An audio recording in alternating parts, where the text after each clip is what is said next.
this, or this. Cleat fore aft position. My name is Paul Swift, and this is the cycle point. There is a lot of information out there that says the cleat might be more this way, or it might be more that way. Now, some of you are going to say, hold on, you can't just blanket randomly say forward position or back position. And to some degree, they're right. However, people that have been in fitting a while and have been working with shoes pretty much and are in the modern era of fitting, they're going to say the cleat goes back. So for those of you that don't want to watch the rest of the video, here I'm going to suggest this is the cleat position. Okay? Just could be blind. Push it back. It's going to be better than most fits there are today around the world. But what is fore-aft cleat position and how do we determine it? Well, there's a lot of information that says it would be further forward. There's a lot that says further back. However, let's talk about maybe how that originated. So, what do we talk about cleat position? We're going to talk about the big toe. Call this the ball of the foot, the first med head, and going straight across through here. That being the center of the pedal or the center of the pedal spindle or the center of your cleat. This is the fifth. Some people will talk about the fifth now. I view this as kind of a range, okay? So this is first through fifth. What do I mean by that? Well, that means on a lot of shoes, you're going to have near the ball of your foot, that's where you're going to want, or some people will identify as the center of the pedal spindle. Today, more people will look at more the fifth and bring the center of the pedal back. So, what are we talking about when I say center of pedal spindle? Here's a pedal. Center is right here where the pedal spindle goes. This goes into your crank arm. Center of the cleat. The center of the cleat, therefore, then goes over the center of your pedal. So, here's your cleat. And most of them, especially like a lot of the indoor folks, are going to have the look Delta style. And there will be a line right on it indicating where the center is. So a lot of people will find and identify their first med head, the big toe or the ball of the big toe, and they'll maybe identify the fifth. And so what we do at bike fitting, we've been doing for years now, is we slide it further back closer to the fifth. Now, I've seen some things on some of these forums, and the reason I'm doing this is because someone said, would you share? And I disagreed with some of the things that are out there. And it's not that I disagree with the people. There's just a lot of old information out there that hasn't been updated. And the internet works that way. You keep clicking on it, it keeps staying up near the top. Well, where did all this stuff originate from? Well, I'm going to make an attempt to try and share that with you. This is not an old pedal per se, but let's say it represents one. When I get an old set, and I'm going to redo this again. And so what we have here is, where did the cleat fore aft originate? Well, it was with the older shoes, basically. And they were not nearly as stiff. They were bent a lot more. They had a lot more play and give in them, where today shoes are much stiffer now. Very hard, very rigid. And what happened is this was back in when you had to have a cleat with a line in it, and that went into your pedal. And that line then therefore went into your cleat. A little easier to do than when you're actually stepping on it. So that's in there, and then you would have a toe strap. Now, part of why this sort of cleat fore aft under the ball of fit still hangs on is in the old days. When I would say the old days, I was right at the end of what I would call the end of the older, softer shoe. Yes, this is my shoe. Literally had to take this shoe to the shoe repair man or cobbler, and they literally tacked and hammered the cleats on. This one has an adjustment built into it, but it was tacked and hammered out with nails. Okay, so what we did is we would ride this. We would ride no cleat on here at all, none. We would ride it in here, and then it would create a couple lines. See, there's a line there, and there's actually one underneath here. It's kind of hard to see, but it would put a line in your shoe. These two front and rear plates here would put a line in your shoe. And that's how we determined actually rotation and where your cleat would go. Part of why we had to say the ball of the foot is because the shoe flexed a lot. It gave.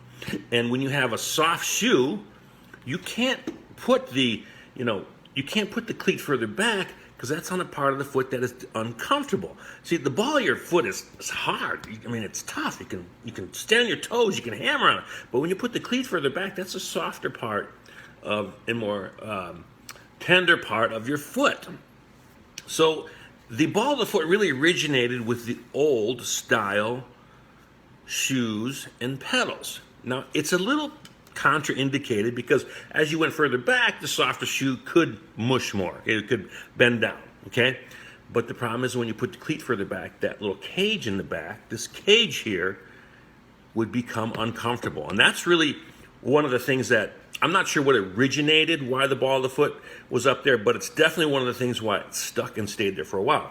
But I can tell you, I was experiencing as an athlete, and I was a track sprinter, and they would say, put it further forward because it's more powerful.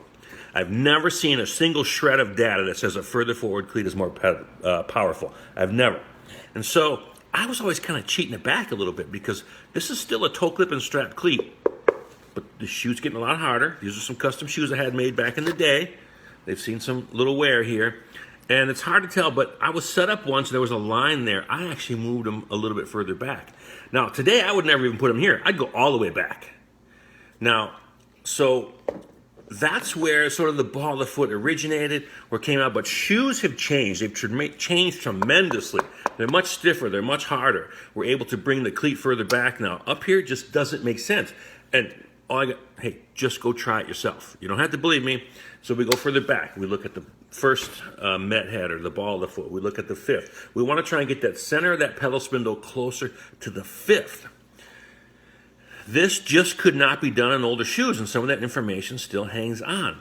What has changed, in addition to not just a harder shoe, is the volume of the shoe is increased. It's still a low volume shoe, but we can actually stick things inside the shoe now. We can actually put a better insole in there. We can actually put wedges inside the shoe and outside the shoe. We can actually do something now to the heel that would affect it. But on an old soft shoe, when I did something to the heel, it just didn't affect further up in the shoe, and the cleat was so far forward. So the good thing has happened is that we've come a long way in cycling shoes. We now also have this type of pedal versus this type of pedal.